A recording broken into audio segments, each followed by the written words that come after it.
Hey YouTube, welcome back. I have for you today an updated version of the Healing Hands Rive crit melee paladin thing that we've been playing for the past 3 or 4 days at twitch.tv/PairThePig. We have dinged 100. We have made some fancy gear for it. We're going to talk about some legendary items and some endgame optimization for this particular character. We'll talk about bugs with Healing Hands as well, so that you can feel in the loop and you know exactly what's going on with the skill. We have some things that we expect to change in 1.1 when that patch ultimately gets here. But we're still playing in patch 1.0.1, and currently this build is S tier. I totally love it. It feels like the kind of melee that somebody wants to play when they come to me and say, hey, I want to play melee in last Epoch, what should I do? If you haven't seen the previous video for this build, you might not know what's going on. The gist of it is that we're building as much melee attack speed as possible, because melee attack speed is one of 2 stats that we build that gives us both offense and defense. The other of those 2 things is healing effect. Healing effect is something that Paladin has in spades across their mastery and their skills, and healing effect is going to give us flat damage for Healing Hands, which by default gives flat spell damage to Healing Hands, but we convert it to flat melee damage. So we're going to attack as fast as possible with a basic attack, or like a basic attack pseudo thing. We'll be using Rive for that. You could go multi-strike, you could go for Vengeance instead. Rive is fun. Rive is so smooth to play with. It has an incredible amount of quality of life for a melee character, and it feels like the kind of thing that like Rive should be the template for what melee feels like in every action RPG. It's just very, very comfy, and I encourage you to try it out, even though on paper, something like Vengeance looks like it's better because it gives more DR. So we're building attack speed, we're attacking as fast as possible with Rive in order to proc Healing Hands. Healing Hands scales with Healing Effect, it scales with level of specialized buff skills, and we have 3 buff skills. Healing Hands itself, Holy Aura, and Sigils are all buff skills that buff up the more damage multiplier from the node in Healing Hands. And then we have Seraph Blade in Healing Hands, which converts it to a melee attack. The other things rounding out the build here is we're proccing Divine Bolt off of our Mastery. There's a node in Paladin Mastery called Divine Bolt. So we're not direct casting Healing Hands. The node in Healing Hands that says the word Divine Bolt on it, relax. It's still a good node. It gives us extra clear speed, and it's an additional thing that hits. And having hits in Last Epoch is good because we apply Shred and Chill and Slow and Shock and Armor Shred and things like that. Things of those nature.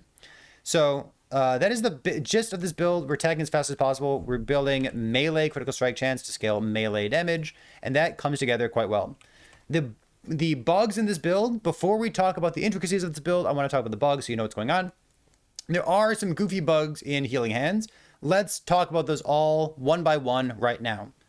The most important thing is that in 1.1, it seems as though the ward generation of this build will go down because Healing Effect is not supposed to scale how much ward we're generating. So instead of 100,000 ward for the channel to build, or instead of 20,000 ward for my particular version of the build, we'll be generating less ward. How much exactly? I'm not sure, but we'll see when the 1.1 patch comes, what that looks like. Another bug in Healing Hands right now is if you're doing the channeled version, taking the homeward node seems to have some weird implications. It kind of bugs your damage and sometimes it doesn't happen. Healing Hands, if you're self-attacking with Healing Hands, it scales with cast speed, which is very strange. Healing Hands, the melee attack, does not have the fire tag, even though it should have the fire tag. It does scale with fire damage. It does scale with percent fire damage, flat fire damage, percent more fire damage. It scales with everything fire related, but it doesn't have the fire tag in case you have an item that says like plus levels to elemental skills or plus levels to like fire skills, for example. So that's a bug there.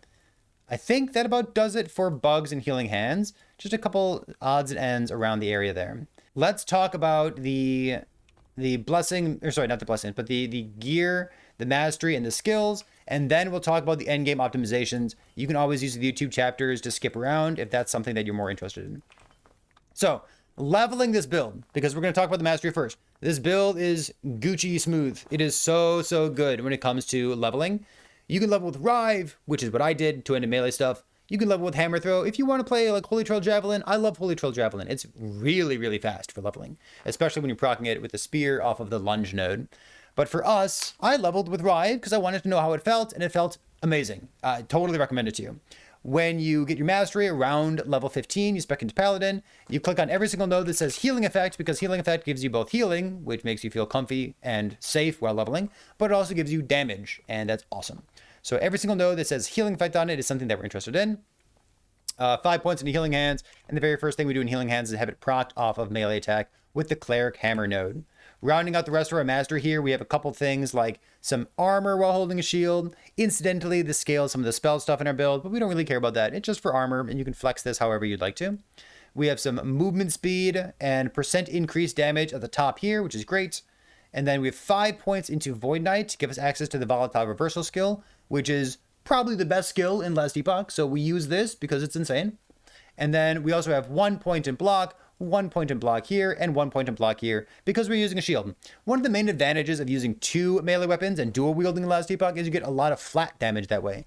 But this build already has like 250 or 300 flat damage, depending on how much healing effect you stack up, because healing effect gives us flat damage. So we don't need to worry about using dual wield because the relative benefit is just smaller.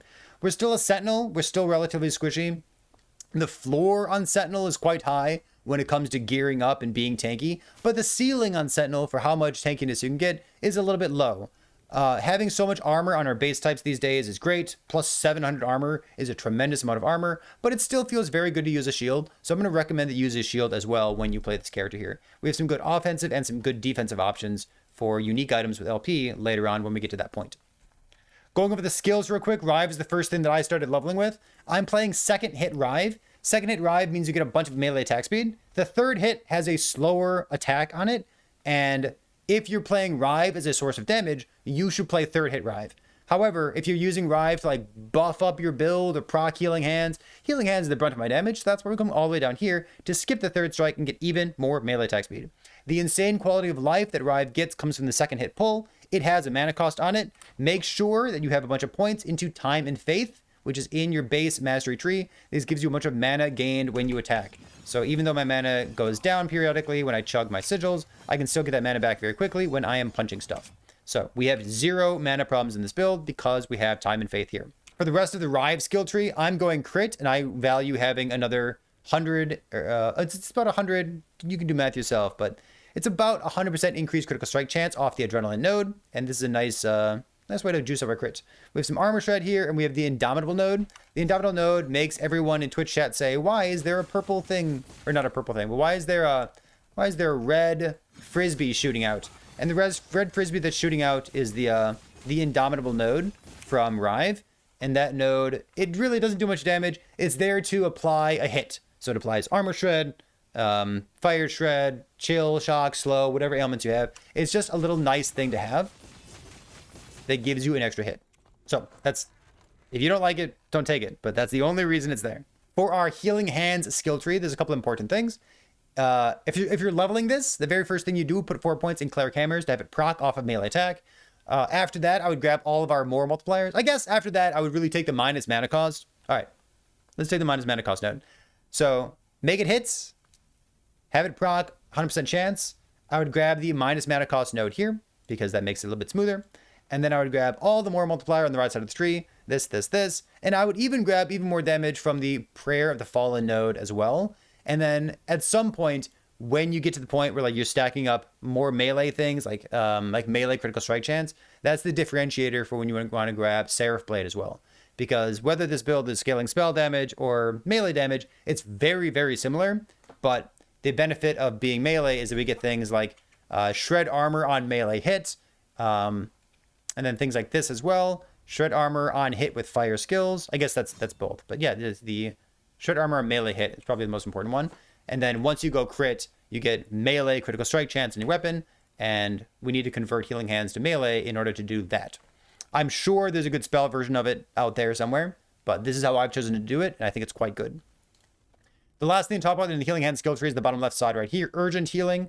This is the difference between generating 8,000 ward and 17,000 ward. So for me, with my healing effect numbers, if I take these 4 points out, I have about 8,000 ward generated when I'm punching the dummy. With these 4 points in, I generate more than double that. So that is the difference these points make. If I did not have a +4 on my helmet here, I would trim 2 or 3 points out of this and maybe 2 or 3 points out of this. But these points right here are the flexible ones on the left side of your skill tree between Prayer of the Fallen and Urgent Healing. For Holy Aura, you could spec into Elemental Resistance if you're like brand new to the game.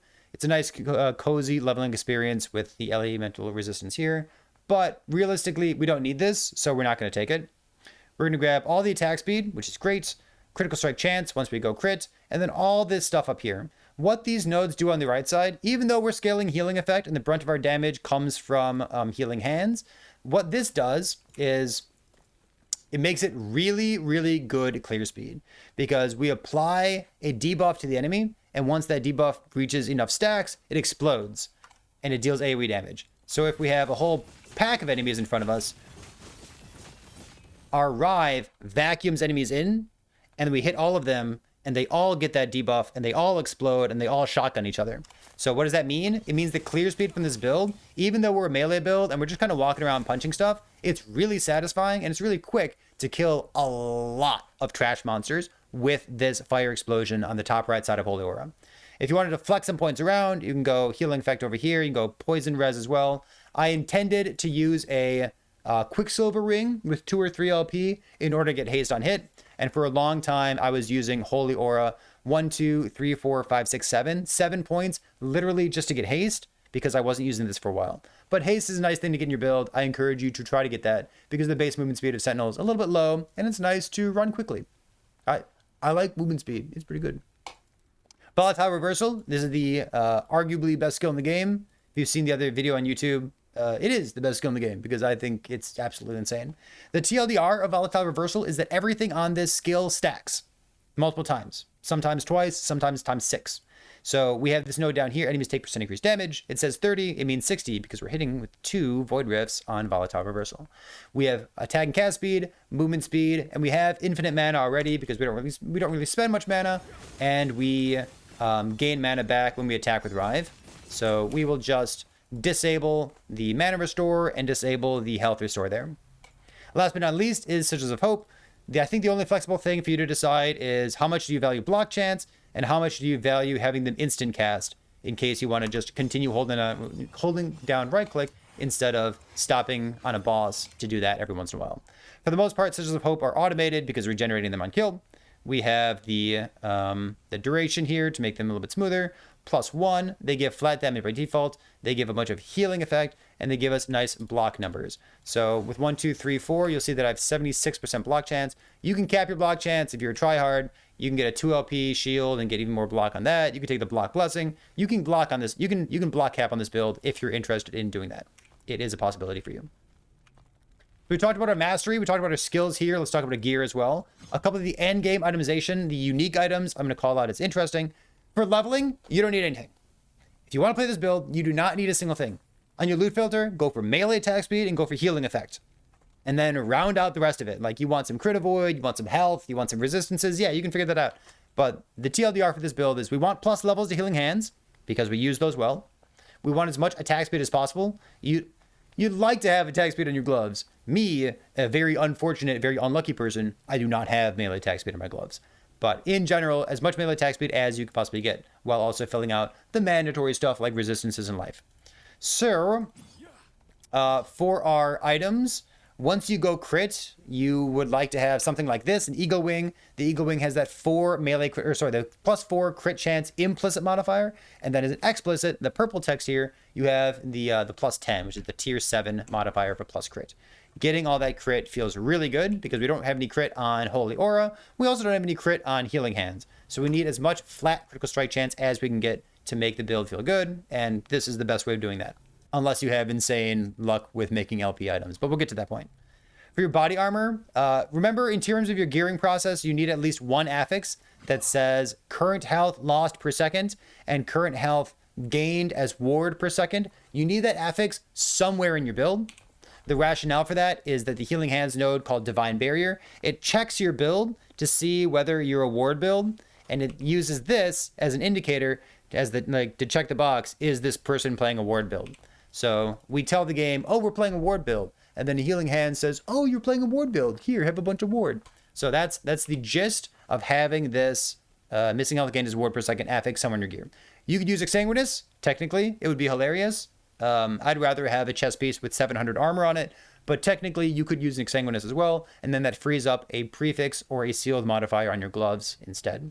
You could also use Last Step of the Living to achieve that same goal. But in terms of LP endgame unique items, Eterra's Path has life, movement speed, and healing effect on it already, which are all 3 stats that we love, and then we can get 1 or 2 LP and put even more stats on it. You could also use Yulia's Path. Yulia's Path is a unique pair of boots that drops from Hayrot's timeline. They have a lot of text on them, and then you can get them with LP with more text. And if you want insane damage, you could even build some extra physical resistance somewhere and use the old Sularon Step, which gives you up to 105 melee crit multi for your crit build, which is a lot of damage. If you have some LP on it, you get some movement speed, you get some life, get some whatever on it, and fill in more Fizz Res anywhere else because Sularon Step has negative Fizz Res on it. As we continue to talk about the crit conversation, let's talk about shields as well. There's a couple shields that you could use for this character. The one that we ended up using here was the Bulwark of the Last Abyss. I've used this in builds in the past, and it's awesome. So especially in ward-based builds, like having your health tick down every once in a while is really a non-issue. Let me show you real quick what this item looks like as we punch some dummies here. So you'll see that my health goes up. The reason my health is chugging up like that is the lingering warmth from Healing Hands does not get converted to ward. So we will still have our health going all the way back up to full.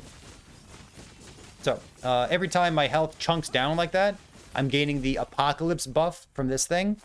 And that gives me plus 70 crit multi. So my crit multi on this build is my Blessing for 37 crit multi, and then another 70 from this, and then that's the only crit multi that I have. And I think that's an appropriate amount of crit multi. You can go ham if you want to and build more. For endgame options on our helmets, we're looking for Healing Hands levels, because remember, Healing Hands lets us stretch and put all 4 points into Prayer of the Fallen and all 4 points into Healing Hands here. Or sorry, into Urgent Healing here. Other things you're looking for are Attunement, because Attunement gives you 6 healing effect per point, 5 up front, and then 1 healing effect per point of attunement here. For our belt and our ring, we're using items that drop from Aerobus. He's the Shade of Aerobus in Monoliths. These items are very, very easy to farm. If you're playing COF, it's quite easy to get them with 1, 2, or even 3 LP as well. So Doom is an ailment that we can apply to an enemy that is 4% increased melee damage taken. Stacks 4 times for 16% increased damage taken, which sounds insane, but we also have 6% increased damage taken from Volatile Reversal. So our percent increased damage taken on the enemy goes from 60 to 76, which is like fine, it's good, it's damage. But for our belt, more melee damage per stack of Doom on the enemy. Our belt has 20% more damage on it. Ideally, I think you'd like to have this belt with Cleanse, because that's our only source of Cleanse in the build. I would like to have just Cleanse as the one legendary affix on this. But unfortunately, I only hit percent health, so woe is me. On our rings, you're looking for healing effect, you're looking for attunement. You could also be looking for percent fire damage. And then on our relic, healing effect, fire damage, rounding out the rest of your gear there. Let's talk about idols real quick. The idol options, we have 2x2 idols, which you'd like to have because they roll very high numerically. It goes up to 95% increased healing effect. And for suffixes, there's melee fire damage, which is great, percent increased melee fire damage. Shred on hit with fire skills. There's health, there's block effect. There is block effect here, and shred on hit. Chance to shred armor on hit with fire skills. So there's all sorts of useful suffixes to go along with the healing effect. Up until that point, while you're leveling, I would recommend opening up your loot filter and searching for any 1x1 idol that has healing effect on it. Because this, it's 1x1, it's 17 healing effect. That's, what, 30, 60, 660, a little bit more than 60 healing effect if you have 4 of these. And having like 60 healing effect taking up like 4 spaces in your idols, it's like, it's not that much worse than having a well-rolled 4x4 or 2x2 idol like this one here. So while you're leveling, looking for these 1x1 idols that have healing effect is a good thing for you to be doing. The unique idol here gives us 40%, 22, yeah, 2, 4, 20. 40% more damage and 40% more armor, right? Is that how math works? Yes, it is.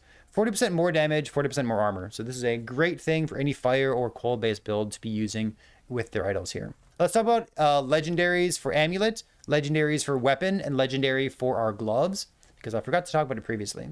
For amulet, there's a amulet called Logi's Hunger. Logi's Hunger is a unique drop that comes from the Spirits of Fire monolith here. And what that does is it gives you plus 2 to 3 fire critical strike chance. So as you're working to get as much flat critical strike chance as possible, which is scaled with your percent increased critical strike chance, getting another 2 or 3 flat from your amulet slot is quite good. I think a bone amulet's a good choice. You can see my physical and necrotic res are pretty low as well, especially if you're trying to do anything with Sularon's Step. You want as much physical resistance as possible. But this is melee attack speed, so I think a Jade amulet is a fine choice as well. Man, those suffixes are literally tier 1. They are atrocious, aren't they? For our weapon slot, I think there's 2 weapons that are worthy of being talked about here. I was unable to make the appropriate weapon, but I will tell you that I'm looking for 2 LP unique items because I want to slam both tier 7 melee crit and tier 5 melee attack speed. So Hakar's Phoenix is a great one. Hakar's Phoenix is on the good base. It's on the Eagle Wing base. It has a lot of critical strike chance there. And then you can legendary plus melee crit onto it as well. Basically, so it looks like the 2 prefixes that I have on this particular weapon here. That would be awesome. What you would gain from using Hakar's Phoenix is the percent increased melee damage. It goes all the way up to 200. And the percent fire penetration, which goes up to 20. That'd be so good. The other option is pretty spicy. Irene does not have a plus crit implicit modifier. So maybe you're looking at like Logies to get like even more base crit into your build. That'd be really good. But Irene obviously has tons of melee crit multi because you punch an enemy. It's on melee crit. It's not when you use a skill in crit. It's so good. It's so good. I'm going to keep farming for this thing. But if you can get an Irene with like melee crit or melee crit and melee attack speed, your build is going to feel absolutely phenomenal. I think Irene is like the way to go. But, you know, Hakar's Phoenix, also very good because it has so much crit. It's got the percent damage and the percent fire penetration too. For gloves, I think there's 2 options that you're looking for in terms of like legendary items. One is Falcon Phoenix. Falcon Phoenix has 7 lines of text on it, and you're going to ignore 6 of them. Technically, the melee fire damage for you and your minions, yeah, it helps. But let's be real. The only reason that I'm interested in Falcon Fist is that it has melee attack speed on it. And then you can LP more melee attack speed onto it. Unfortunately, I whiffed because I'm a very unlucky person. But the best in slot, like 2 LP Falcon Fist, would just be double prefix, surprise to no one, with as much melee attack speed as possible, and then that current health gain as ward per second modifier. Again, that's so important because it allows Healing Hands to convert into ward and give us, 10, 20, 30,000 ward. The other option that would be interesting to you for a legendary item here is Hand of Judgment. Hand of Judgment has a 2-mint. 2-mint is like 6 healing effects per single point. And it goes up to 16 attunement on these gloves. And then once again, it has fire penetration on it. So get this, get 2 or 3 LP, get attack speed, very high priority, and then also get the current health gain as ward per second modifier, which is the experimental modifier that drops from the Exiled Mage. That is the kind of item that you're looking for there. For shield, we talked about options there already. Bulwarks we talked about, and that's the beautiful tier 7 healing effect that we put on it. Other options would be Raye's Light, because it has percent fire damage and healing effects, which scales her damage. I think the very last option would be a unique shield. This one, Face of the Mountain. Face of the Mountain, if you can get like 1 or 2 LP, the best stat for it would be tier 7 block chance. And then if you had 2 LP on it, it would be tier 7 block chance and tier 5 endurance. And this is one of the ways that you could try to cap your block very easily at 100% by building just a tiny bit of block chance on top of that. Bulwark, because it's on a good base type and it already has block chance, and like you can LP block chance onto it. Like if I had a 2 LP Bulwark, I would go tier 7 healing effect with tier 5 block chance, and that would nearly block cap me already, because again, we're at 76 block chance right here. That's a lot of talking, and we're almost done. In terms of blessings, I like going at blessings like this, because this is how I think about my blessings, looking up 1, 2, 3, 4, 5 for the blessings that matter most. So I'm going to do this. So I'm not going to be using this window here. For our blessings, we're looking for crit multi from the Black Sun. Alternatives would be percent life, but I think crit multi is really what you're looking for. Or sorry, not percent life, flat life. Ending the Storm, lightning res is exactly what we're looking for. There's not much else that we're interested in. Reign of Dragons, you could either go crit avoidance or you can go for plus to all resistances. I'm going for crit avoidance, and I'm very lazy because I only have 70 crit avoid, but our build's kind of cracked in half, so I'm not really concerned with getting more crit avoidance than that. So one of those 2 things, either all res or crit avoid. Spirits of Fire, very often you're looking for flat armor from Spirits of Fire. For this particular character, I think this is a good source. It's not the only source of Fire Shred, but I think it's probably like maybe the best. If it's not the best, it's very close to being the best source of Fire Shred for us. So this allows for all of our damage to shred, not just melee attacks, not just vengeance, not just an axe that we randomly throw every once in a while. So I think it's worthwhile to get this, especially because we already have so much flat armor that just came into the new base types that were introduced to the game in 1.0 including this thing that has 700 armor on it. So armor shred, or sorry, fire shred, good. We like fire shred. Coming up in Age of Winter, they have 2 options here. I guess you have 3 options depending on your itemization. But one option is % increased armor. Your second option is the block chance block effect blessing, which is really good, especially if you're trying to cap your block chance at 100. And the other option is if you're using Suler on step, if you're trying to get another 100 melee crit multi from your boot slot with a legendary item, you could instead use this blessing and go for % physical resistance as well. And that'd be a good way of rounding out your gear, your res, your whole experience. So that's a lot of talking. This build is so much fucking fun. You can play it non-crit, you can play it crit, you can play it with spell damage or melee damage like we are here. You could channel it and have 4 times the ward that I currently have. You can do an awful lot of stuff with this particular build. And in 1.1, like we said, it's going to be nerfed in some way. The ward generation is going to be nerfed in some way. But up until that point, and maybe even including that point, I will be recommending this build to all sorts of people because it's smooth leveling. You can level with the build very early on. The gearing process is good. It's a melee build for people who want to play melee. It feels like you just walk up to a monster and not only do you have good damage and you can vacuum monsters into you and it makes you feel like you're just pressing the attack forward and it really captures that melee experience, but also you have the defense to back it up. You're not just made of paper. It's so good. So I love this build. It's going to be like up on the altar of some of my favorite builds that I've ever played in last Epoch. If you like this build as well, let me know. Maybe you're playing it in a slightly different way than I am. Maybe you're playing a Void Knight. Maybe you're playing a Forge Guard build. I would love to see what your versions of this build look like because it is so much fun to play and to talk about.